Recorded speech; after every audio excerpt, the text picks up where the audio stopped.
Com o aumento dos casos de varíola do macaco, aumenta também a preocupação do surgimento de uma nova pandemia.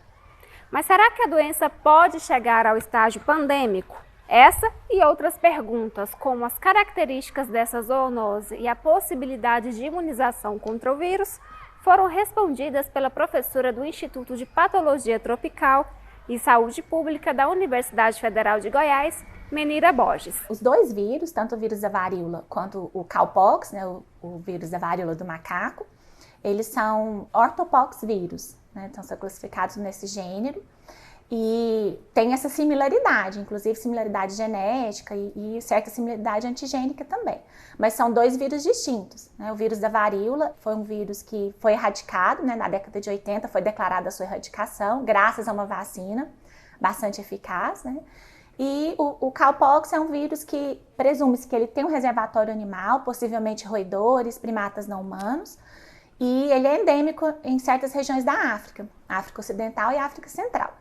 Mas ele também é uma zoonose, ele é considerado uma zoonose porque a doença, né, porque o vírus pode ser transmitido de animais para humanos e também de humanos para humanos. Então, o que tem preocupado ultimamente é a questão que antes os surtos eram comuns na África, onde ele é endêmico, né? Mas agora está se percebendo um grande aumento de casos num curto espaço de tempo, num curto período de tempo, em muitos países do mundo, onde se antes não tinha notícia do vírus. O que está acontecendo é uma vigilância muito grande, né? Mas temos que ficar atentos, né? Então, investigar os contatos, pessoas também viajantes que vêm de outros países, também não devemos estigmatizar, mas deve-se ficar em alerta, né?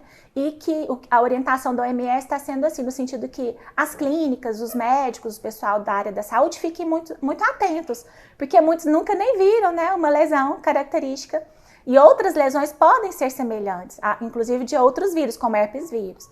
Então é que fique atento para que não vire realmente uma epidemia depois de uma pandemia, né? Então realmente buscar os contatos, fazer o isolamento dos casos e diagnosticar, porque também muitos casos eles são suspeitos e ainda não confirmados. O que tem que evitar agora é descobrir realmente como que está sendo transmitido, né, de pessoa para pessoa, e tentar evitar essa maior disseminação. Então, ela é uma doença, geralmente ela não é tão grave, assim, o principal sintoma são essas lesões, né, que são lesões na pele.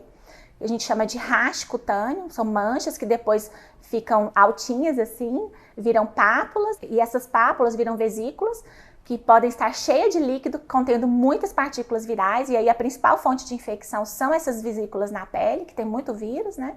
E depois pode virar crosta, né? Ficar uma ferida mesmo. E coça, né? Então ela coça muito e pode doer.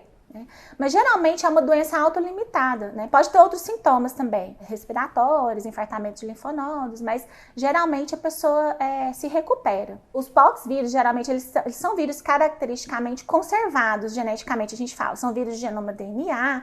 Então, as sequências, né, essa análise filogenética das sequências obtidas ao longo do tempo, demonstra que não houve assim, uma grande variação, mas algumas mutações estão sendo detectadas sim, e hoje já tem dois clados, que a gente fala, dois grupos genéticos que são geneticamente diferentes, né? Tem um clado da África Ocidental e da África Central. Então, realmente, isso está ainda em investigação, e o que a OMS pede? Para que os países sequenciem as amostras, né? Porque é só assim que a gente vai entender melhor essa rapidez de evolução, se realmente está acontecendo, né, uma evolução mais rápida ou não, e se essas mutações são importantes para a epidemiologia do vírus, né. Para trabalhar com sequenciamento, não, né, mas para trabalhar com vírus, você tem que ter um nível de segurança maior, né, BCL3+, e a gente não tem ainda no Centro-Oeste um centro assim, né, mas eu sei que em São Paulo, em vários outros lugares do país, pelo menos em São Paulo, eu sei que alguns pesquisadores já estão trabalhando com isso, né? A gente fala a semente, né, da vacina da varíola, ela está guardada, né, em 2 laboratórios do mundo, sob a guarda da OMS. Por muitos anos se debateu a questão se deve destruir ou não totalmente o vírus, para a gente não ter risco, né, porque é um vírus que oferece um risco de ser uma arma biológica, né? Mas decidiram guardar, então, essa vacina, né? Mas será que vale a pena você ter o risco de novamente manipular o vírus? É claro que essa vacina foi modificada ao longo do tempo, ela é muito mais segura. Então, isso tem sido discutido. Mas fato é que as pesquisas não pararam, né? A gente percebe isso na ciência, como a gente viu no coronavírus, né? as tecnologias continuam sendo avançadas, né, e vão avançando. Então, já tem vacina própria para esse vírus, né? Tem uma vacina, inclusive, já licenciada para uso e tem outras em estudo. E outras vacinas que trabalham com outros poxvírus como vetores, né? Que podem ser usadas para o vírus da varíola do macaco. Então, assim, a gente tem que se preocupar, mas a gente sabe que a gente tem a ciência, né, como arma hoje e as pesquisas não param, né?